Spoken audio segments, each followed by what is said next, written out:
خمس مال غنیمت یا یہ جو جنگوں کے ذریعے جو مال جمع ہوتا ہے یہ خمس نہیں ہے۔ خمس اس کو کہتے ہیں کہ لوگ کمائیں، محنت کریں، کوئی تجارت کرے، کوئی گلہ بانی کرے، کوئی ملازمت کرے، کوئی جو بھی ذرائع ہیں رزق کے ان میں سے کوئی ذریعہ اختیار کر لے۔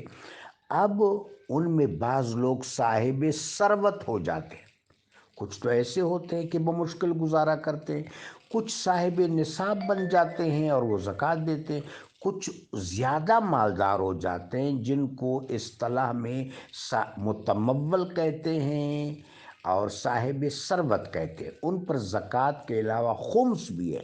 زکوٰۃ 100 روپے میں 2.5 روپے ہے، خمس 100 روپے میں 20 روپے ہے۔ تو یہ جو خمس ہے یہ کسب حلال میں سے جو سیونگ ہوتی ہے، اور کوئی شخص صاحب ثروت ہوتا ہے وہ اپنے مال کا 5واں حصہ یعنی 100 روپے میں 20 روپے سادات کے حضور پیش کرے گا، لیکن اکرام و اعزاز کے ساتھ، احسان نہ کرتے ہوئے۔ یہ زمین اللہ نے پیدا کی ہے اور اللہ تبارک و تعالیٰ نے یہ زمین اپنے حبیب کے صدقے پیدا کی ہے۔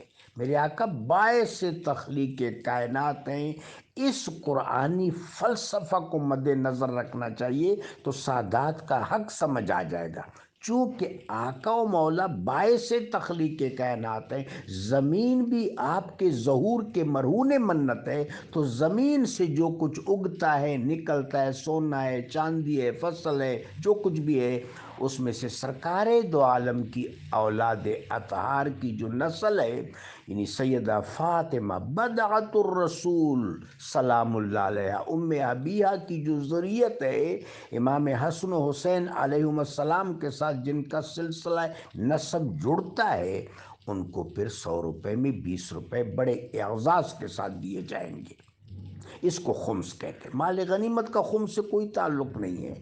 مال غنیمت کی صرف ایک صنف ہے، مثلا کہ کوئی ظالم ہے، کوئی متمرد ہے، کوئی مترف ہے، کوئی جارح ہے، کوئی اگریسو ہے، کوئی حربی ہے، انسانی وجود کا دشمن ہے، اب اس کے ہاتھ میں اگر مال ہے تو وہ تو ظلم پر خرچ کرے گا، لہٰذا اس سے وہ مال لے لیا جائے اپنے تصرف میں، تاکہ اس مال کو عادلانہ بنیادوں پر معاشرے پر تقسیم کیا جائے۔ خمس اور چیز ہے۔